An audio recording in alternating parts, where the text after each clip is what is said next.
पिता परमेश्वर, आज फिर जब हम आपके वचन को खोलते हैं तो प्रभु मैं प्रार्थना करता हूं कि आप हमारी अगुवाई करें हर बार की तरह, और पवित्र आत्मा आप अपने वचन को उजागर करें, हमें कंसंट्रेशन दें कि हम आपके वचन पे फोकस करने वाले हों और डिस्ट्रैक्शंस से बचें। ये प्रार्थना प्रभु यीशु के नाम से मांगता हूं, आमीन। दोस्तों, हम आज प्रेरितों के काम उसका 12वां अध्याय देखेंगे और इसमें इस तरह से शुरुआत है। उस समय हेरोदस राजा ने कलीसिया के कई एक व्यक्तियों को दुख देने के लिए उन पर हाथ डाले। उसने यूहन्ना के भाई याकूब को तलवार से मरवा डाला। और ये यूहन्ना वही था जिसने यूहन्ना रचित सुसमाचार लिखा था, जॉन द बिलवेड। ये और इसका भाई प्रभु यीशु के 12 चेलों में से 2 थे। और आपको याद होगा कि इनकी जो मम्मी थी, इनकी जो माँ थी, वो प्रभु यीशु के पास आती हैं और कहती हैं कि मैं चाहती हूँ कि मेरे दोनों बेटे एक आपके दाहिने ओर और एक आपकी बाहीं ओर बैठे। तो प्रभु यीशु मसीह कहते हैं कि मैं जिस कप से पीता हूँ, जिस प्याले से मैं पीता हूँ, क्या तुम उस प्याले से पीने के लिए तैयार हो? तो ये बोलते हैं कि हाँ, हम तैयार हैं। तो प्रभु कहते हैं कि तुम उस प्याले से तो पियोगे, पर मेरी दाईं और बाईं ओर बैठना प्रभु के हाथ में है, मेरे हाथ में नहीं है।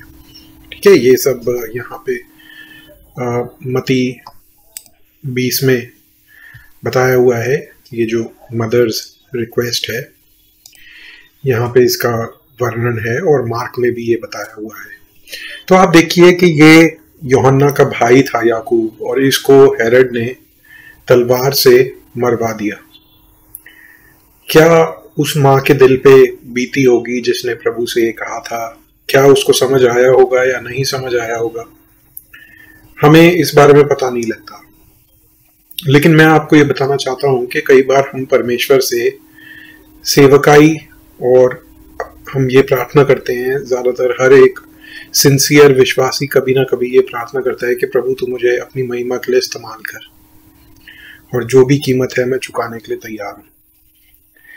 तो हम ऐसा प्रार्थनाएं तो कर देते हैं। कई बार ऐसी प्रार्थनाएं भावुक होके, इमोशनल होके हम बड़ी मीटिंग्स के आखिर में करते हैं। जब ऑल्टर कॉल होती है, प्रचारक बोलते हैं कि क्या आप अपना जीवन प्रभु के लिए समर्पित करना चाहते हैं।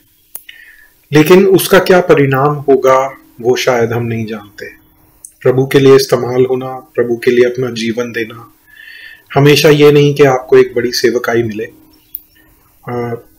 यूहन्ना के भाई याकूब के बारे में बाइबल बहुत ज्यादा नहीं बोलती। उसने किस तरह के काम किए या क्या किया, बहुत ज्यादा उसके बारे में नहीं बताती। बस यहाँ पे एकदम से देखिए, जब कलीसिया बढ़ रही थी तो हेरोद ने तलवार से उसे मरवा दिया। तो उसके जीवन का वही अंत हो गया। यूहन्ना के ऊपर भी क्या बीती होगी हम नहीं जानते। जब उसने देखा कि यहूदी लोग इससे आनंदित होते हैं, किससे आनंदित होते हैं? प्रभु यीशु मसीह के चेलों को सताने से, उनको मारने से। तो उसने पतरस को भी पकड़ लिया, और वे दिन अखमीरी रोटी के दिन थे। और उसने उसे पकड़कर बंदी गृह में डाला और रखवाली के लिए 4-4 सिपाहियों के 4 पैरों में रखा, इस मनसा से कि फसह के बाद उसे लोगों के सामने लाए। बंदी गृह में पतरस की रखवाली हो रही थी, परंतु कलीसिया उसके लिए लॉ लगाकर परमेश्वर से प्रार्थना कर रही थी। इंग्लिश में है, निरंतर वो लोग प्रार्थना कर रहे थे। और जब हेरोदस उसे उनके सामने लाने को था, तो उसी रात पतरस 2 जंजीरों से बंधा हुआ 2 सिपाहियों के बीच में सो रहा था। देखिए, पतरस सो रहा है और उसके दाईं तरफ और बाईं तरफ 2 सिपाही हैं। शायद एक जंजीर पतरस के पैर से एक सिपाही के पास बंधी होगी, और ऐसे ही दूसरी तरफ भी होगी। लेकिन कमाल की बात यह है कि पतरस सो रहा है। उसे पता था कि यूहन्ना के भाई के साथ क्या हुआ है, याकूब के साथ क्या हुआ है, लेकिन फिर भी उसे नींद आ गई। वचन तो यहाँ पे ज्यादा नहीं बताता, पर मैं यही सोचता हूँ कि कहीं ना कहीं उसके मन में परमेश्वर की शांति रही होगी जो वो सो पाया, और वो गहरी नींद में था। ये हम अभी अगले वचन में देखेंगे। और पहरेदार द्वार पर बंदी गृह की रखवाली कर रहे थे। तो वो 2 के बीच में सो रहा था और पहरेदार रखवाली कर रहे थे। तब प्रभु का एक स्वर्गदूत आ खड़ा हुआ और उस कोठरी में ज्योति चमकी। और उसने पतरस की पसली पर हाथ मारकर उसे जगाया और कहा, उठ, जल्दी कर। इंग्लिश में है ही, मैं आपको बताता हूँ एक्यूरेटली कि इंग्लिश में क्या है।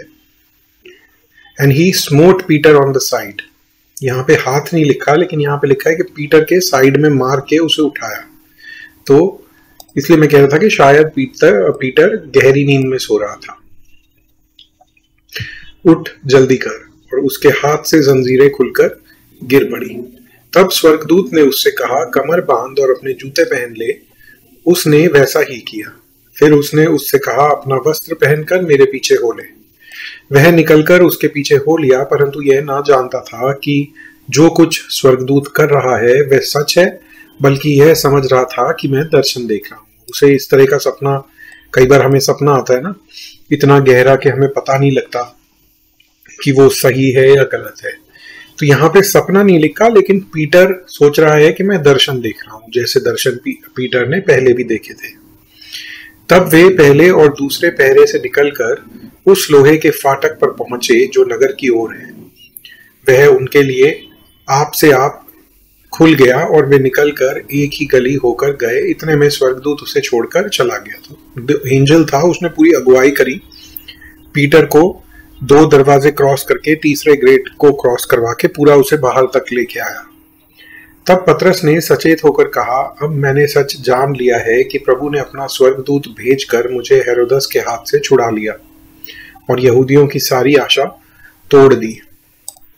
और यह सोचकर वह उस यूहन्ना की माता मरियम के घर आया जो मार्कुस कहलाता था।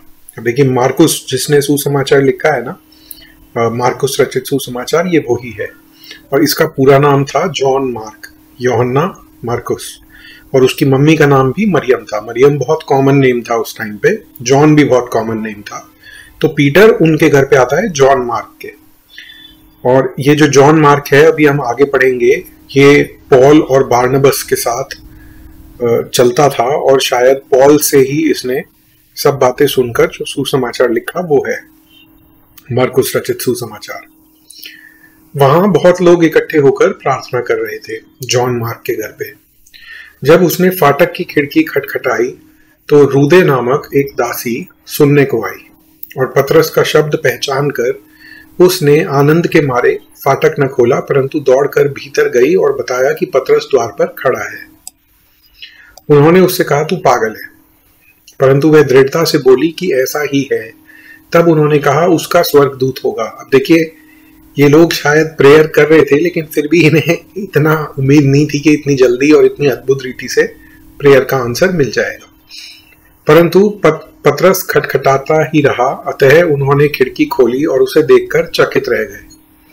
तब उसने उन्हें हाथ से संकेत किया कि चुप रहें और उनको बताया कि प्रभु किस रीति से मुझे बंदीगृह से निकाल लाया है। फिर कहा, याकूब और भाइयों को यह बात कह देना। तब निकलकर दूसरी जगह चला गया। भोर को सिपाहियों में बड़ी हलचल होने लगी कि पतरस कहाँ गया। जब हेरोदस ने उसकी खोज की और न पाया तो पहरुओं की जांच करके आज्ञा दी कि वे मार डाले जाएं। देखिए, ये बात शायद पॉल को पता होगी, इसीलिए जब पॉल को भी जेल से बाहर लाया जा रहा था तो पॉल वहीं पे रहता है और बोलता है कि अपने आप को कुछ मत कर, क्योंकि हम यहीं पे हैं। वो कहानी अभी प्रेरितों के काम में आगे आएगी। और वह यहूदियों को छोड़कर कैसरिया में जाकर रहने लगा। कैसरिया वही था जो इजराइल में वेस्ट कोस्ट पे समुंदर है, नीचे गाजा है और उससे थोड़ा ऊपर जाए तो कैसरिया आ जाता है। तो पीटर वहां जाकर रहने लगा। हेरोदस सोर और सिदोन के लोगों से बहुत अप्रसन्न था, टायर और सिडोन। तब वे एकचित होकर उसके पास आए और बलास्तुस को, जो राजा का एक कर्मचारी था, मनाकर मेल करना चाहा। मतलब वो चिढ़ता था तो उनसे मिलना नहीं चाहता था, तो इन्होंने बलास्तुस नाम का एक व्यक्ति था जो राजा का कर्मचारी था, हेरोड का, उसके थ्रू मीटिंग करी, क्योंकि राजा के देश से उनके देश का पालन पोषण होता था, ट्रेड या कुछ इस टाइप का होता होगा। ठहराए हुए दिन हेरोदस राजवस्त्र पहनकर सिंहासन पर बैठा और उनको व्याख्यान देने लगा और लोग पुकार उठे, यह तो मनुष्य का नहीं ईश्वर का शब्द है। मतलब हेरोड को बढ़िया बता रहे हैं जो वो बोल रहा है। उसी क्षण प्रभु के एक स्वर्गदूत ने तुरंत उसे आघात पहुंचाया हेरोड को, क्योंकि उसने परमेश्वर की महिमा नहीं की और उसके शरीर में कीड़े पड़ गए और वह मर गया। परंतु परमेश्वर का वचन बढ़ता और फैलता गया। जब बारनबास और सौल अपनी सेवा पूरी कर चुके तो यूहन्ना, जो कि मार्कस कहलाता था, मैं आपको बताया था ना, जॉन मार्क, उसको साथ लेकर यरूशलेम से लौटे। और यरूशलेम से या तो एंटियोक गए होंगे या फिर टारसस गए होंगे।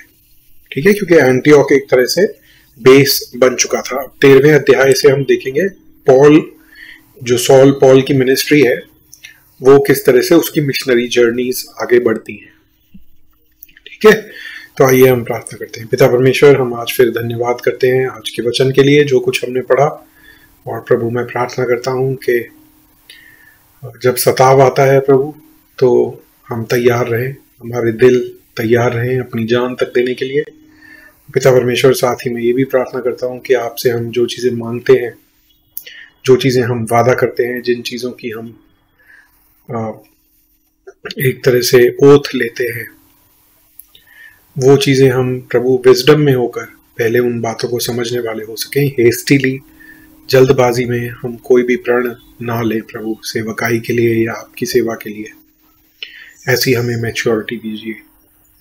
और पिता परमेश्वर, हम देखते हैं कि किस तरह जो आपके दुश्मन हैं उनका अंत हो जाता है और प्रभु आपका वचन बढ़ता जाता है। तो आज भी आप वही परमेश्वर हैं जो प्रेरितों के काम के समय थे। तो प्रभु, आज भी हम ये प्रार्थना करते हैं कि हमें इस्तेमाल कीजिए और आपका वचन हमारे जरिए भी बढ़ता जाए प्रभु। बहुत लोग आशीष पाएं और उनकी आत्माएं बचाई जा सके। पिता परमेश्वर, ये प्रार्थना प्रभु यीशु मसीह के नाम से मैं मांगता हूँ, आमीन।